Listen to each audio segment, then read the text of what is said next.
Y luego dice, cante alabanzas. Gloria al Señor. O sea que la palabra habla sobre la alegría de manera implícita. También habla de gozo como una emoción causada por la contemplación de algo que nos gusta. Eso es el gozo. Cuando nosotros recibimos una emoción que nos causa las cosas que nos gustan. Gloria al Señor. Así que cuando hablamos de gozo, estamos hablando de experiencias gratas que vivimos, sensaciones gratas. Estamos hablando de una alegría común que debe envolver a todo el pueblo. Y habiendo explicado esto, hermano, entonces tengo que referirme al pueblo del Señor para hablar con nosotros como cristianos. Tenemos la necesidad de regocijarnos, tenemos la necesidad de estar alegres, de estar gozosos en el Señor siempre. Gloria a Dios. Para lograr esto, debemos considerar algunas cosas que yo entiendo son importantes. Por ejemplo, una de ellas, ¿cuál es el objetivo o cuál es el objeto del gozo del creyente? ¿Dónde nace el gozo del creyente? Pues lógicamente tenemos que decir de primera instancia que el gozo del creyente nace en el Señor. Se origina en el Señor.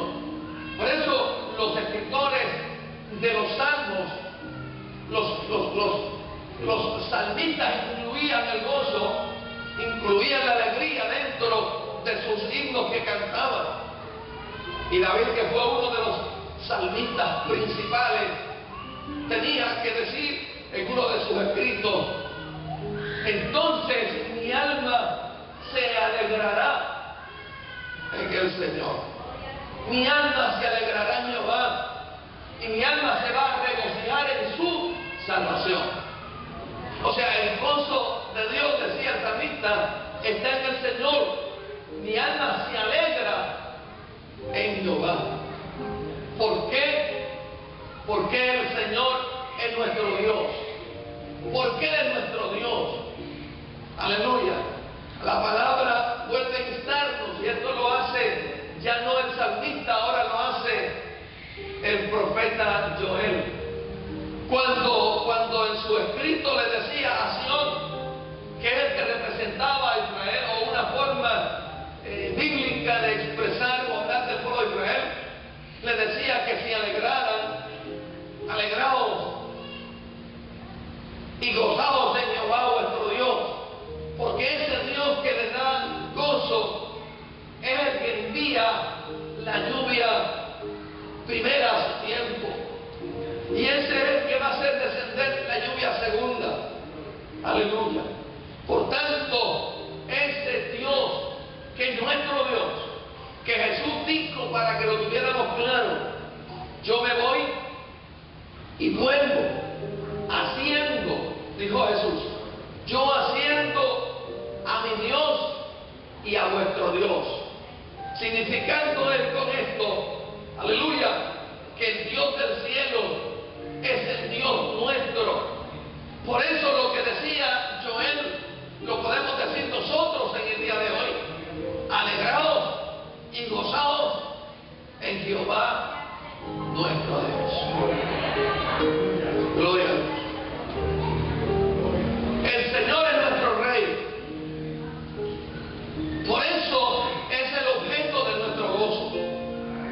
Por eso les decía, le dice la palabra, que su alabanza tiene que estar en la congregación de sus santos.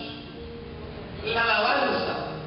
Y cuando usted une lo que dice el Salmo, de que la alabanza tiene que estar en la congregación de sus santos, y lo une con lo que dice Santiago, gloria al Señor, que el que esté alegre cante alabanzas, entonces tenemos que decir, aleluya, que lo que está diciendo el salmista: todo el que esté alegre, todo el que esté contento, viene o debe alabar al Señor en la congregación de los justos, porque que Jehová es nuestro hacedor.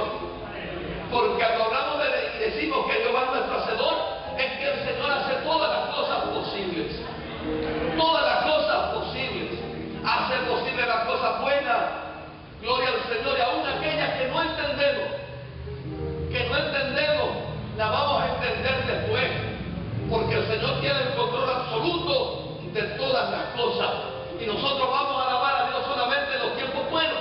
Y cuando lleguen los tiempos malos, ¿qué vamos a hacer? Y cuando llegue la tristeza, y cuando llegue la pena, y cuando llegue la pérdida, y cuando llegue la muerte, y cuando lleguen las diferentes situaciones que viven los seres humanos o que vivimos, todo, ¿qué vamos a hacer? Nosotros tenemos que seguir alabando al Señor, porque el Señor es el objeto de nuestro gozo y de nuestra alegría. Gloria al Señor.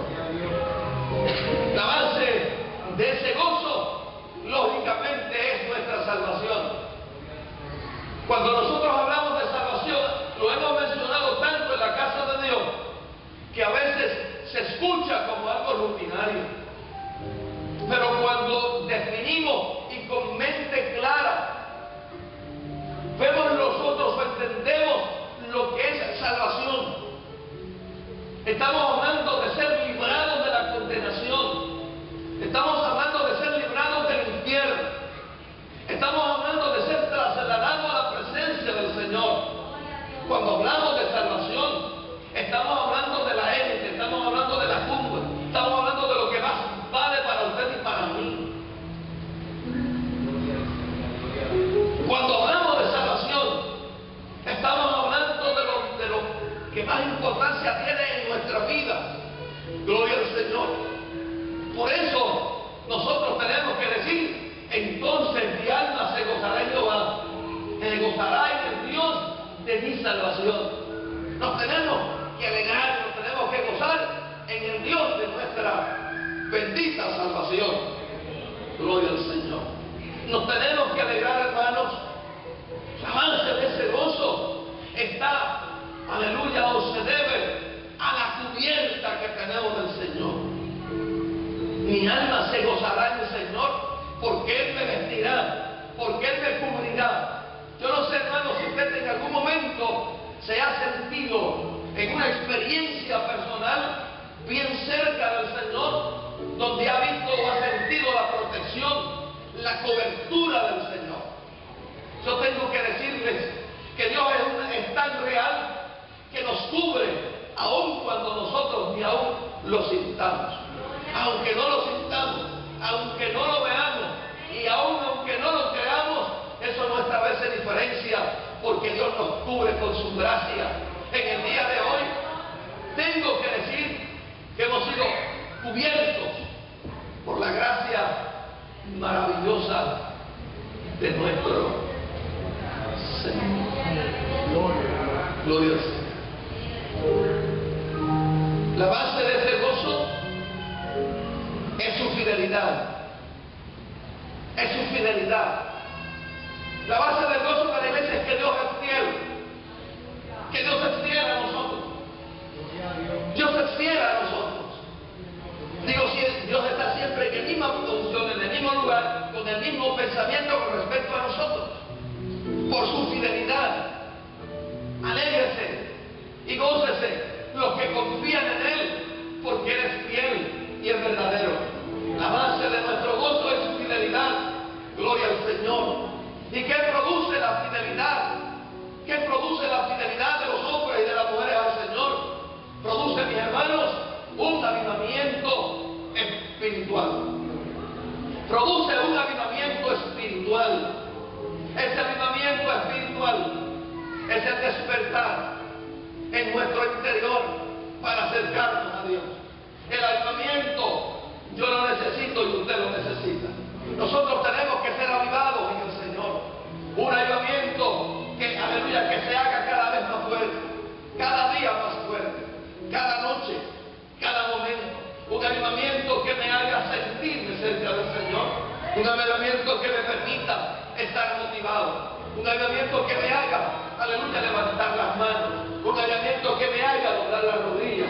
Un avivamiento que me haga, aleluya, compartir la palabra con otros.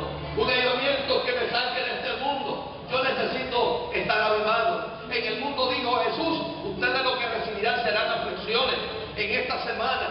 cuántos malos ratos habremos pasado, cuántas sinsabores habremos vivido, pero en este día, aleluya, nosotros necesitamos ese avivamiento, ese toque del Espíritu. Usted no se puede conformar e irse a su casa con su pena, con su tristeza y con su dolor. Usted tiene que decirle, usted debe decirle al Señor: Padre, en esta